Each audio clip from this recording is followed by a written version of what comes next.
Hello, everybody, and thank you for tuning in. Today, we are going to be discussing Week 1 in college football. I got a list of predictions and some breakdowns of the upcoming games here to kick off the 2017 season. I cannot wait. I am super excited. I'm going to do this every week, or at least I hope to. I'm just going to go in and grab a handful of games, pretty much every game that I think is interesting, and I will talk about it a little bit and give you guys who I think will win it, and I will also tell you whether or not I think whoever the favorite is will cover the spread or not. So for this week, let's see, we got 1, 2, 3, 4, 5, 6, 7, 8, 9, 10, 11, 12 teams for this week. So in the description, I will leave a description of each game that I break down. Well, not a description, I'll just tell you what the games are. And then I'll also put in a time code. So you can check the description to see if I'm even doing your team's game, because chances are I'm probably not, just because there's so many teams. And if that's all you want to listen to, if I am doing your team's game, you can go ahead and click the time code in the description and jump right to it. Or, and I encourage you to, listen to the whole segment, because we're going to have every week I will give you an upset alert and a lock of the week out of the games that I chose.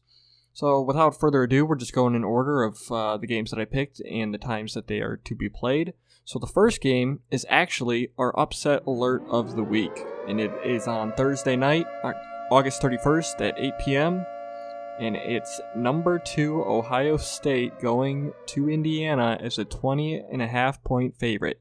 Now, before you freak out, upset alert does not necessarily mean I think that team is going to lose. And spoiler alert, I think Ohio State's going to win. But the reason why this is an upset alert is because I am not going to be surprised in the absolute least if Ohio State needs to stop Indiana on the final drive of the game to secure the win. Or even, least likely, they may have to score a touchdown late to win.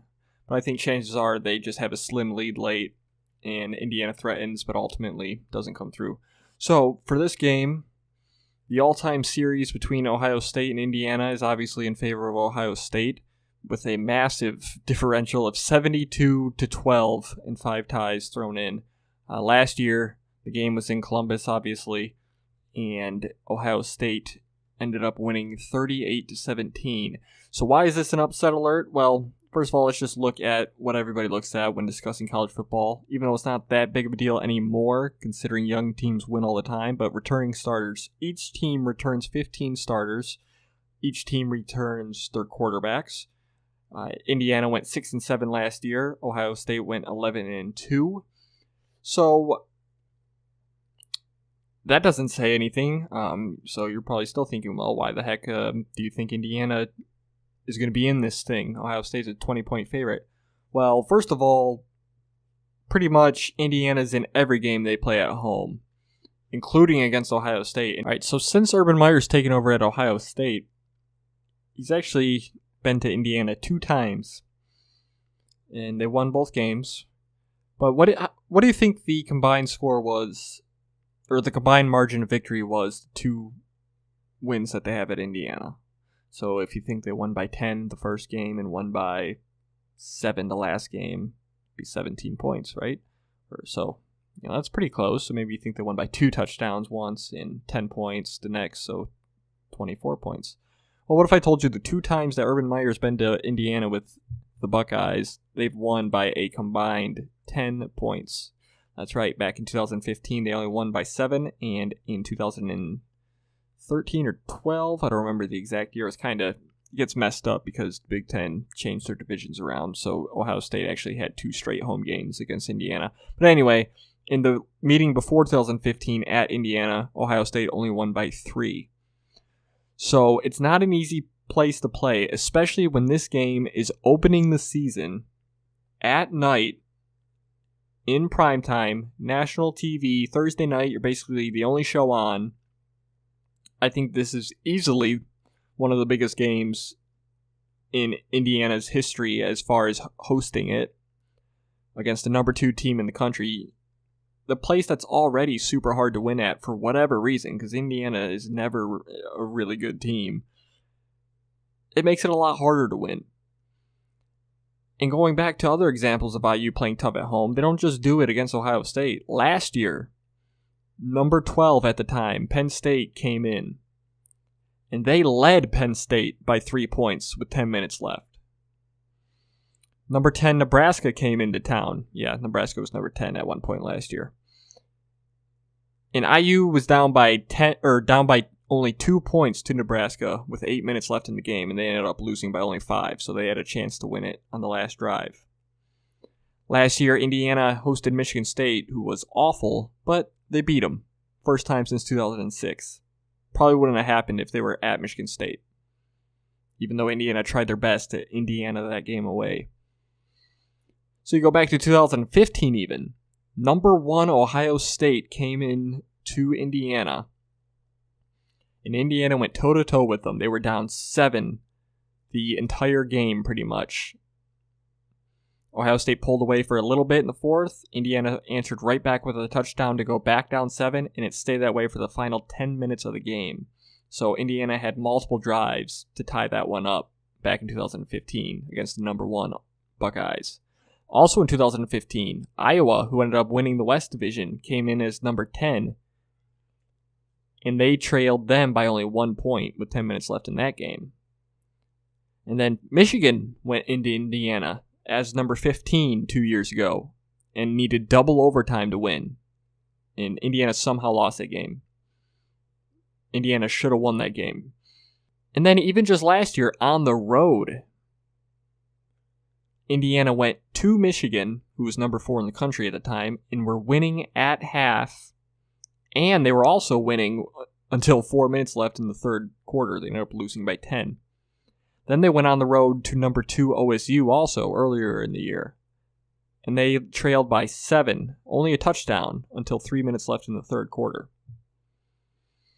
So Indiana, who has always played up at home, ultimately end up choking it away because they're Indiana, had one of their best defenses maybe ever last year. Indiana, they always score a lot of points, but their defenses are notoriously atrocious. But they actually had a pretty darn good defense last year. They're returning a lot of starters on both sides of the ball. 15 total. That's a lot. So is Ohio State. But you got one of the best Indiana teams since the late 80s, the last time they were any good, at home in a place where they always play people tough. Coming off a year where they played people tough even on the road. Top 5 teams. Then you got Ohio State coming in on the road, and you look at what Ohio State did on the road last year. Okay, they destroyed Oklahoma. That was a great win. They destroyed Maryland. Who cares? But also on the road, they went to overtime against Wisconsin and very easily could have lost that game. Which, I mean, Wisconsin's good, and there's nothing wrong with it, but, it's an example of them struggling on the road. Then they obviously lost to Penn State on the road. Then, you might not remember this, but in the second to last game of the season, Ohio State went to Michigan State, who has 3 wins last year. And they win that game by 1 point, and Michigan State went for 2 at the end of the game. So, had they kicked the field goal, or the PAT, who knows what could have happened. That game would have most likely went to overtime. And had they made it, Ohio State most likely would have lost to Michigan State on the road. So obviously, Ohio State played their worst football and had their closest games on the road. They also struggled at home against Northwestern, but that's not entirely relevant here. So you got a team that plays up and plays everybody tough at home in a fantastic environment with one of their best teams in over 20 years against a team that, played their worst football on the road. Not bad football, but, other than the Michigan State game, they lost to Penn State and they went to overtime against Wisconsin. Those are good teams. That's fine. But they played terrible against Michigan State. And they've always, or the last 2 visits to Indiana under Meyer, they've kind of barely snuck out of there anyway.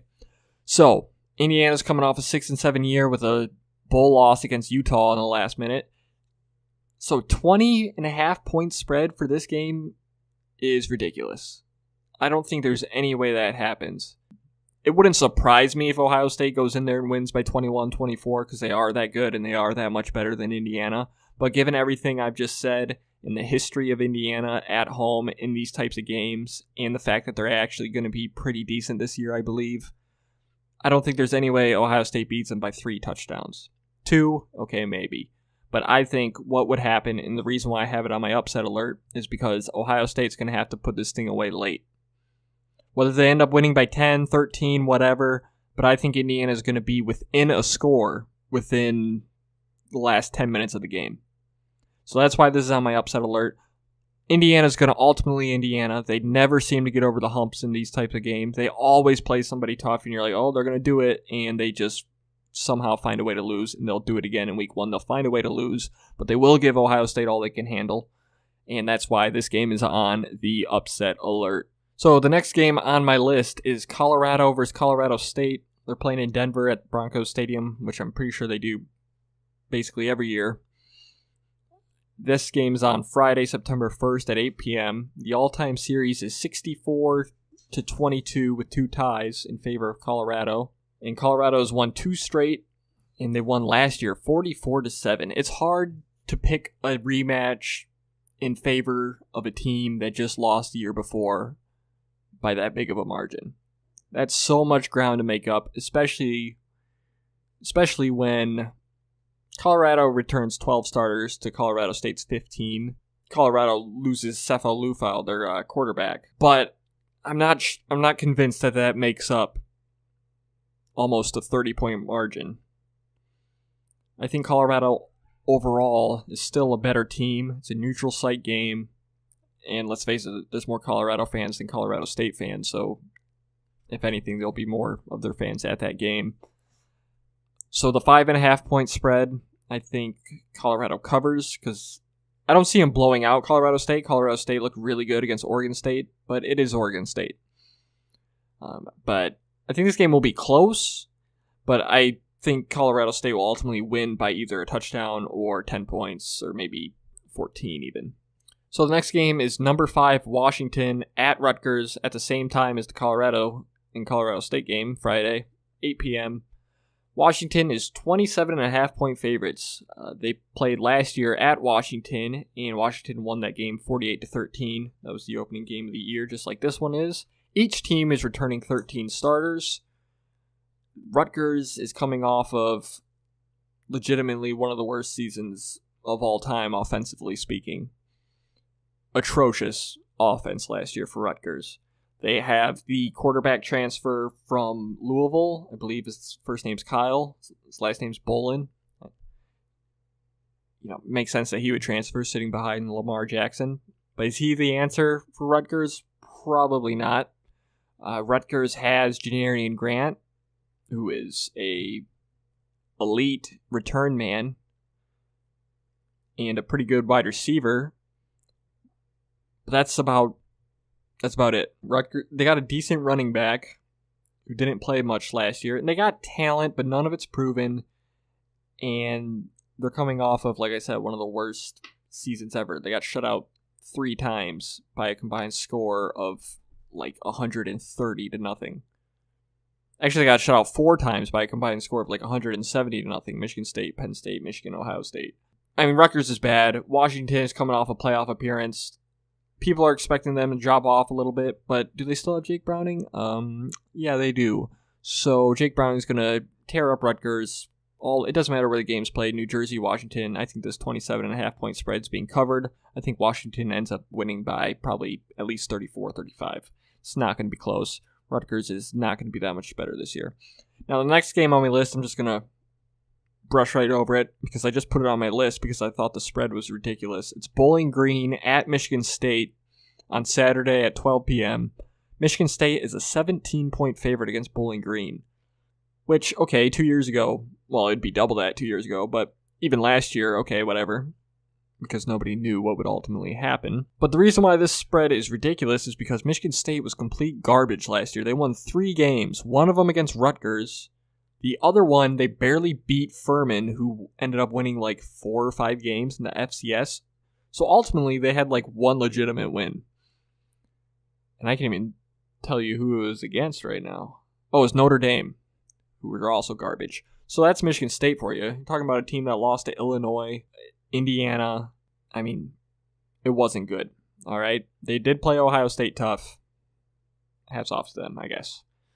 But opening the season, I mean, a lot of teams are sluggish to begin with, especially a team like Michigan State, which is only returning 9 starters after such a terrible year and so many offseason distractions and people leaving, getting kicked off the team, arrested, recruits getting arrested on signing day. Like, it's just a mess at MSU on the field and off the field. When you combine that with not that much talent coming back, because the talent that you had last year not being that good to begin with, I mean, it's hard to be confident about MSU winning more than 5 games this year. They got LJ Scott. He's a great running back. He's probably going to be drafted, probably in top 4 rounds, I'd guess. And Michigan State will beat Bowling Green. Don't get me wrong. Bowling Green, they returned 13 starters, by the way. They didn't have a great year last year, though. But I just don't see Michigan State winning by 17. I don't think... I mean, they destroyed Rutgers, but that was the only team that they even remotely beat soundly last year. Like I said, the only other wins were by Furman, which I think they won by maybe 2 scores, and then at Notre Dame, which they needed a big comeback. So I don't see Michigan State beating Bowling Green by 17. I just don't. I don't think they have the team to do it. They don't have any depth, and there's... I mean, the one thing I will say, it's not a lock or anything. The one thing I will say is that Michigan State probably thinks that they do have a lot to prove. You know, because people like me saying all this team's a disaster on and off the field, I think they will be going out to make a statement, but I just don't think they're good enough to beat Bowling Green by 17 points. I think they'll ultimately end up winning by 14 points or so, but I don't think they're going to cover the 17. That's the only reason I threw it on here. All right, next game's Maryland at number 23, Texas. This one's also Saturday at noon. They've played 3 times. Texas has won all 3 back in 59, 60, and 78. And Maryland has never scored a point against Texas. The 3 meetings were 26, 34, 42 to nothing. So they've all gone up 12 points. So if we follow the pattern here, Texas is going to win this one 54 to nothing. Texas is an 18.5 point favorite, by the way, if I didn't mention that already. Maryland is returning 13 starters. Texas is returning 17. Maryland went 6-7 last year under DJ Durkin in his first season. So actually a pretty impressive year for Maryland, and they've been tearing it up in recruiting. By Maryland standards anyway. You know, they're in the top 35, top 30 maybe.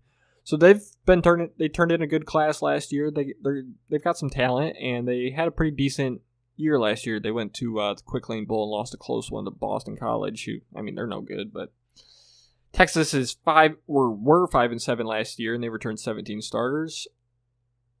But they lost to Kansas. So I don't know how many of those starters are worth a damn. No, I actually think Texas is going to have a really good year this year. I mean, they do play in the Big 12, so it's Oklahoma and Oklahoma State. That's pretty much all they have to worry about.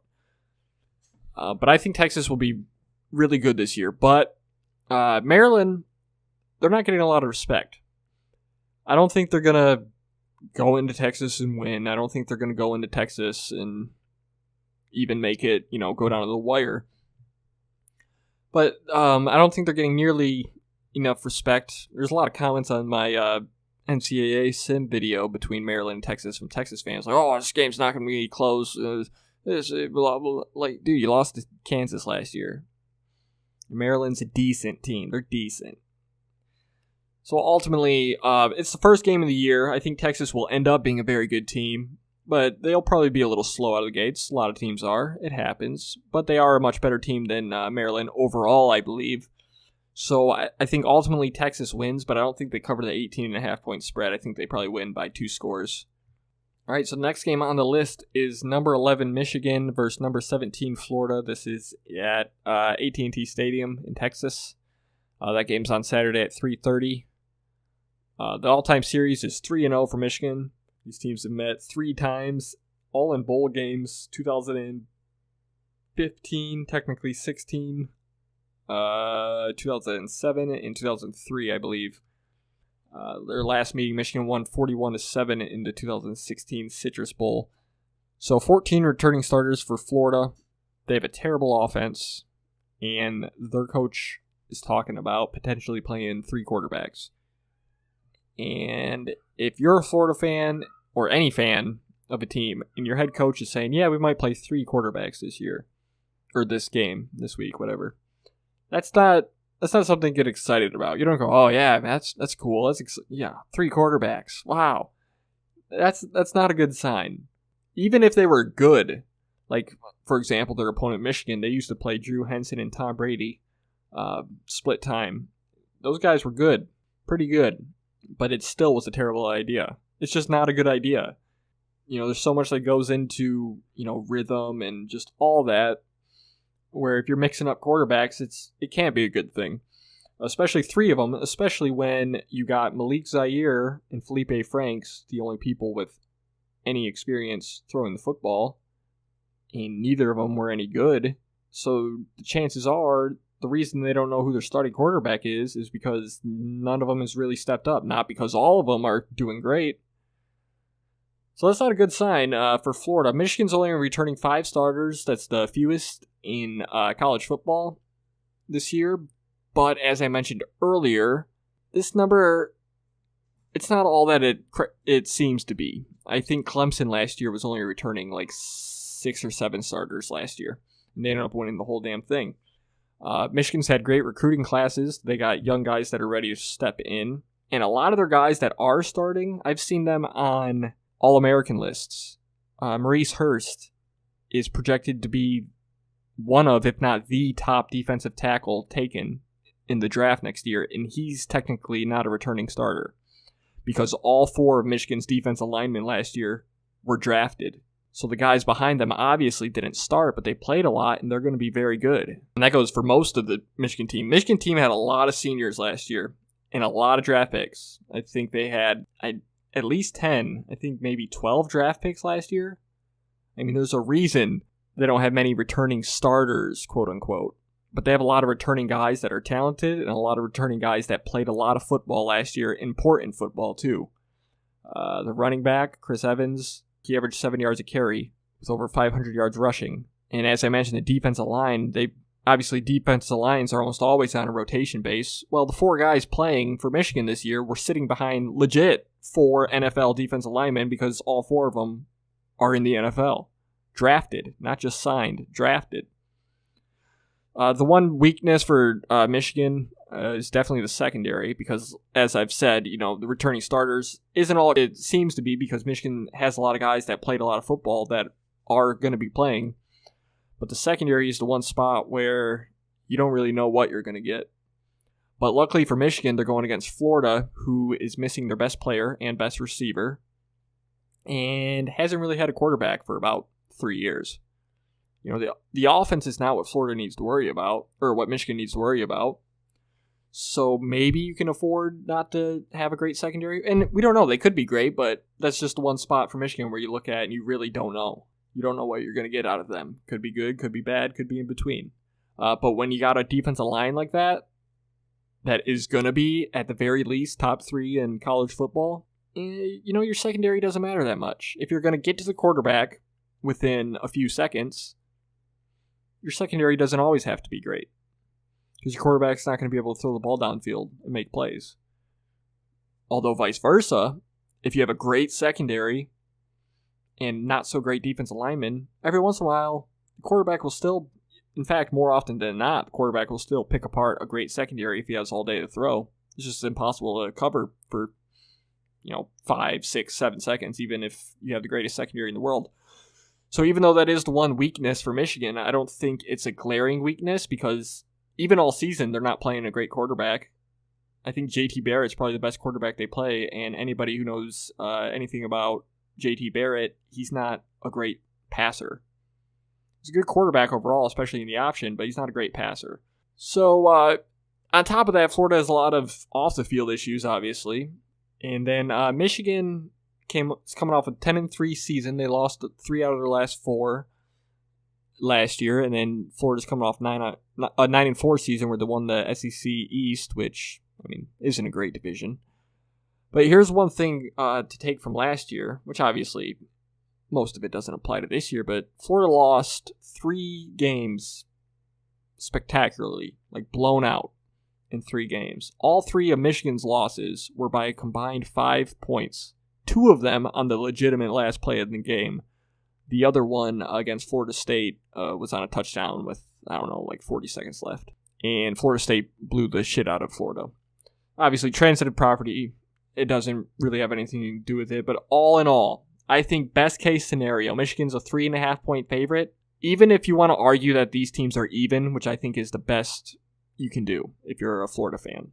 I don't think there's any way you can legitimately say Florida is better than Michigan overall, unless you're a Florida fan. That's the only reason you could say that, because they're just not. But if you want to argue that they're even overall, maybe I'll give you that. But in that case, I'm going to go with the team that actually has a quarterback and who has a better coaching staff. And with all that NFL coaching experience on Michigan's staff, I don't think there's any question who has the better coaching staff. And you have Wilton Speight, who actually played quarterback last year and did it pretty darn well overall against a team that doesn't even know who they're going to trot out there and who has a head coach saying, "Oh, we might play all 3. Good luck, especially against that defensive line. Michigan wins. Michigan covers a 3.5 point spread, and I wouldn't be surprised if this game isn't even close. Next up on the list is Appalachian State at number 15, Georgia. This one is Saturday at 6:15. App State is returning 13 starters. They're coming off a 10-3 season with a 7-1 record in the Sun Belt. Georgia's returning 17 starters, but they're coming off only an 8-5 record and a 4-4 record in the SEC. Georgia's a 14.5 point favorite in this one. And Appalachian State, this is probably the only game on their schedule that their fans are looking at saying, okay, we could lose this one. I mean, they should lose it, but if you're a fan of the team, you're saying they could lose it, because I think Appalachian State fans are feeling pretty confident about this one, as they should be. And as you can see by the spread, this is only a 14.5 point spread for Georgia against a Sun Belt team at home. There's a reason for that. That's called a sucker bet, my friends, because anybody who just glances at the bet is like, oh my God, only 14.5? Georgia all day. Take all my money. Well, you're going to get screwed, because Appalachian State's going to cover that thing. Not easily. I could definitely see Georgia, ended up winning by 17, 20, 21, 24 at the most. But I think Appalachian State's going to lose this thing by most 10, 13 points. I think they'll keep it within one score even.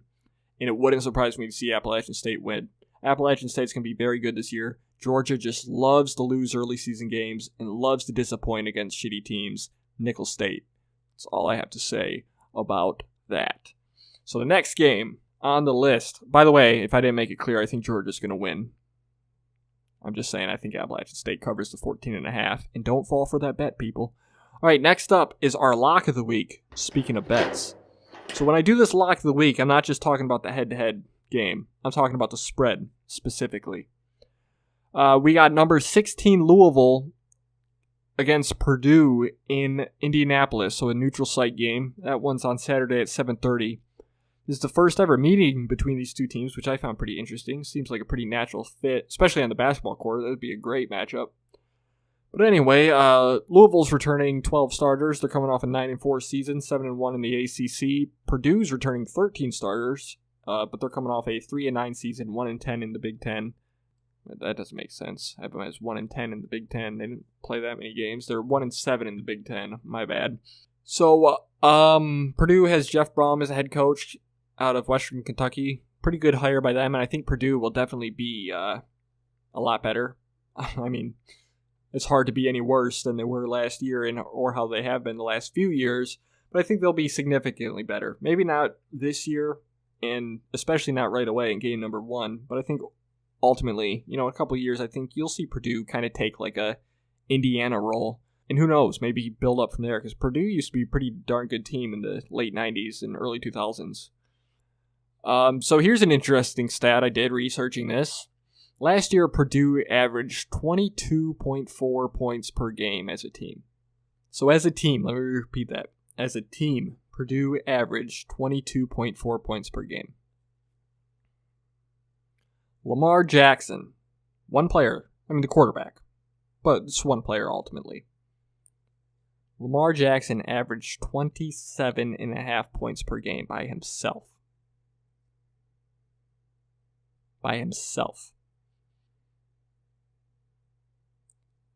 And that's not counting the fact that he left multiple games by halftime because it was over.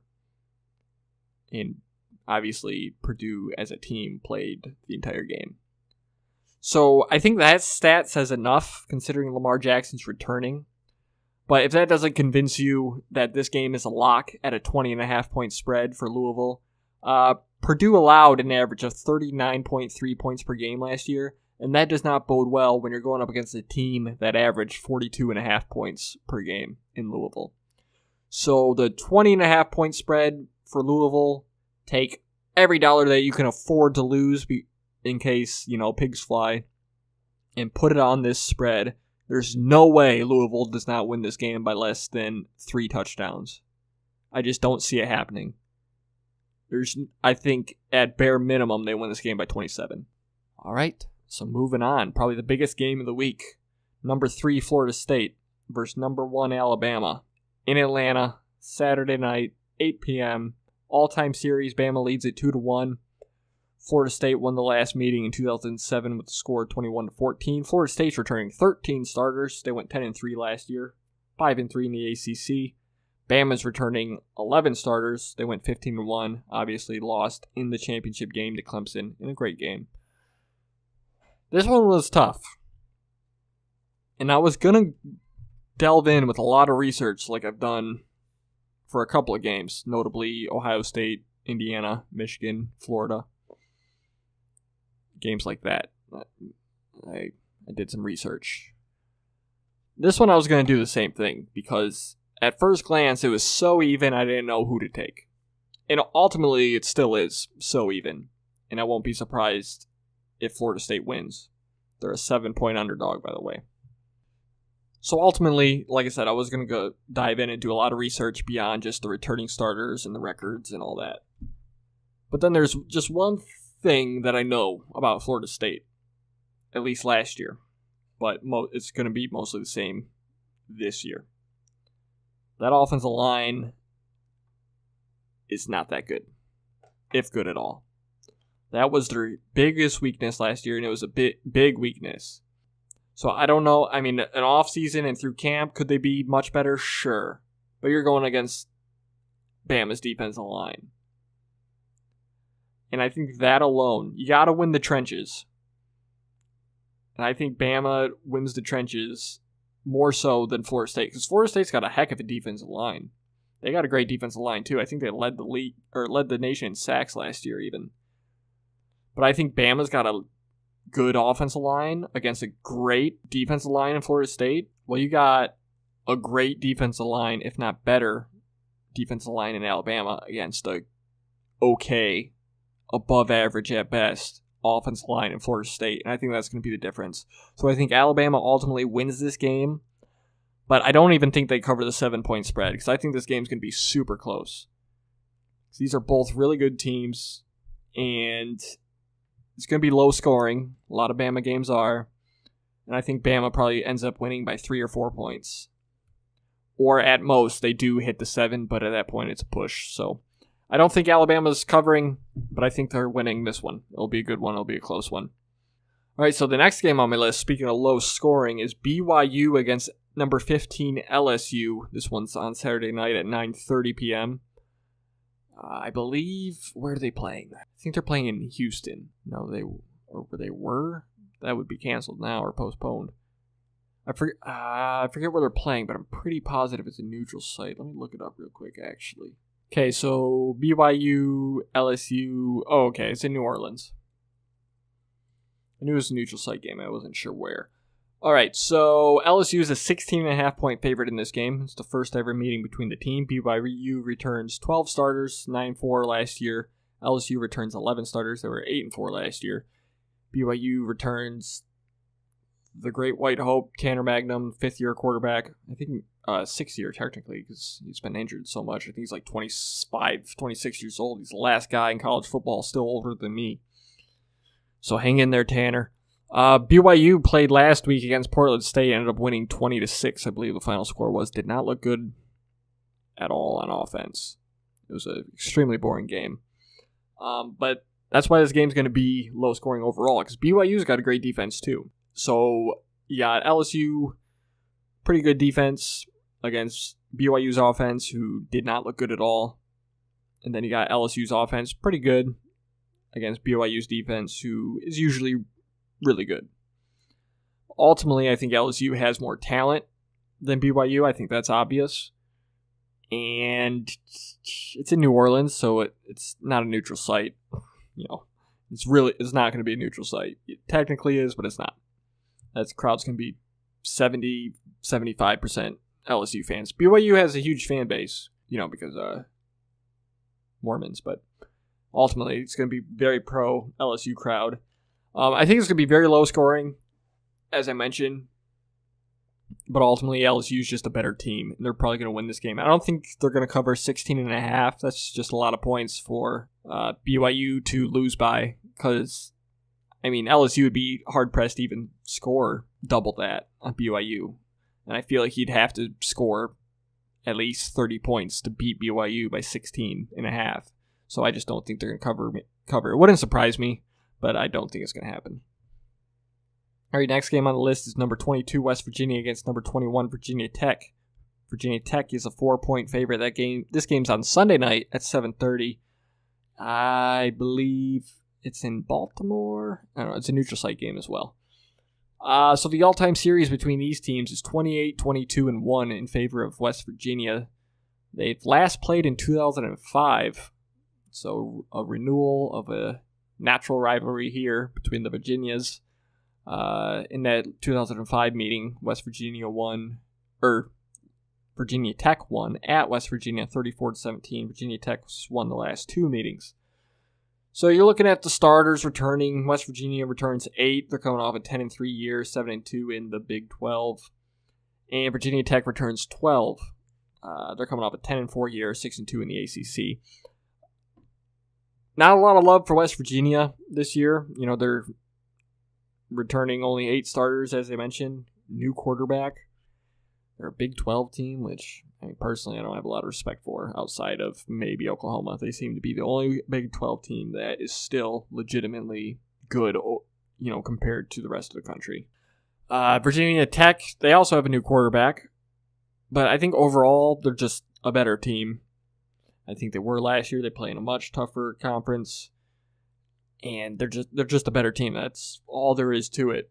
And I think Virginia Tech is going to win this game, and I think they're going to cover that 4-point spread, because I think at bare minimum they win by a touchdown in this one. I don't think West Virginia is going to be any good this year. And finally, the last game on our list is number 25 Tennessee, who is a 3-point favorite over Georgia Tech in Atlanta in what is technically a neutral site game, even though Georgia Tech's campus is in Atlanta. But I guess because it's at the brand new Mercedes-Benz Stadium, it's neutral site. This game's on Monday night at 8 p.m. These teams have met a fair bit, actually. The all-time series is 24-17-2 in favor of Tennessee. The last meeting was in 1987, which Tennessee won 29-15, and Georgia Tech won the year before that.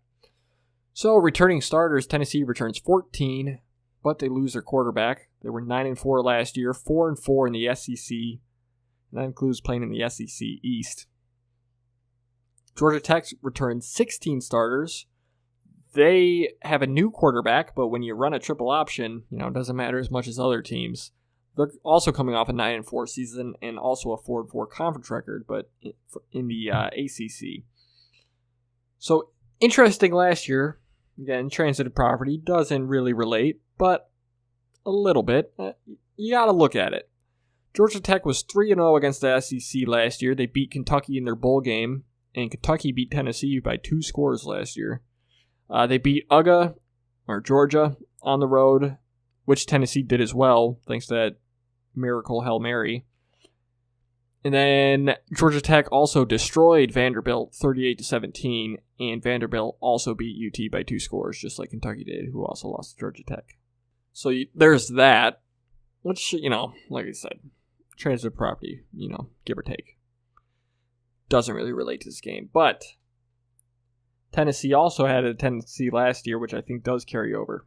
Because these kind of things just seem to stick around a team, especially when you're returning as many players and you still have the same coaching staff. You need a real step up to change this type of stuff, especially with a new quarterback. And Tennessee loved to play down a lot last year. Started in week 1 against Appalachian State. They went to overtime against them. And you just can't do that, especially in the first game of the year, neutral site game against a good, decent team in Georgia Tech. Tennessee needed how many miracle comebacks last year just to win 4 conference games, 9 overall? I think on paper, these teams are really even, which is why, given the fact that this game is in Atlanta, even though, Tennessee fans will travel well. Georgia Tech isn't the biggest brand. But I think what does play into that is Georgia Tech, the players, they're not going to have too much preparation or too much travel to get to the stadium, where Tennessee will. I think that's the biggest factor in road games. It's not always just fans. It's not being able to sleep in your own bed or having to drive or fly X amount of hours just to get to the game. That kind of stuff plays into road games, I think, even more so than just atmosphere. So Georgia Tech does have a slight advantage there. They're located right next to where they're playing. Tennessee does have to travel. Not much, but, they're traveling. And the triple option is just, it's almost impossible to defend. Not a lot of people can defend a triple option easily at all. So the fact that I think these teams are pretty even, but Georgia Tech is running a triple option in Atlanta, I think I gotta go with Georgia Tech, not only to cover the 3-point spread, but I think they're going to win this game outright. It's going to be a very close one. It wouldn't surprise me if they only win by 1, 2, 3 points, but I think Georgia Tech not only covers the 3-point spread, but they win. So that is my predictions for week 1 of the college football season. I will be back next week. This is always the toughest week, so I might completely flame out. It happens every year. There's multiple teams that people think are going to be really good, and they just end up not being good at all, even, and vice versa. There's a few teams that everybody says, they're nothing. They're not going to do anything this year, and they end up being one of the best teams in the country. It happens every year. Week 1 is always a tough one. Hopefully we'll do better in the weeks to come as we see more and more football and know who these teams really are, not just judging off of returning starters and what they did last year, which is really the most you could do at this point, unless you really delve in and do your research, which I did on a few of these games. A lot of them I just kind of took at face value. Don't shoot me. I don't have all day to research every single team, especially teams that my team doesn't play, or schools that I don't follow, conferences I'm not familiar with. So I apologize if I said something wrong or asinine. It's going to happen. I'm just a man with opinions, and these were them. Thank you for listening. If you did, be sure to subscribe. I'm going to do this every week. I'll come back every week with updated standings and records for my picks, both against the spread and just straight. I'm also going to be doing these for the NFL. Maybe not as much research. I'm a big college football fan, huge football fan in general, including NFL, but especially college. I love college football. So my NFL picks probably won't be as in-depth. Maybe the Lions ones, because I'm a big Lions fan. But everybody else I'll just kind of skim through. Give you my thoughts and everything, but I'd probably just spend at most like 2 minutes on each game.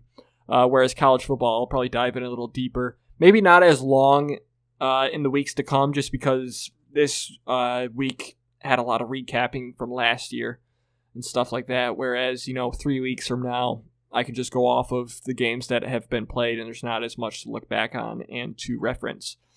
So be sure to subscribe if you're interested in all. If you like this at all, please leave a like, leave a comment. I would be happy. I'd love to see what you guys think of both this and just your thoughts and your predictions for this upcoming week of football and for the weeks to come. Like I said, every week. I don't know what day, I don't know what time, but every week I really want to get one of these out. And I hope you guys enjoyed, and I hope you stick around. So thank you very much.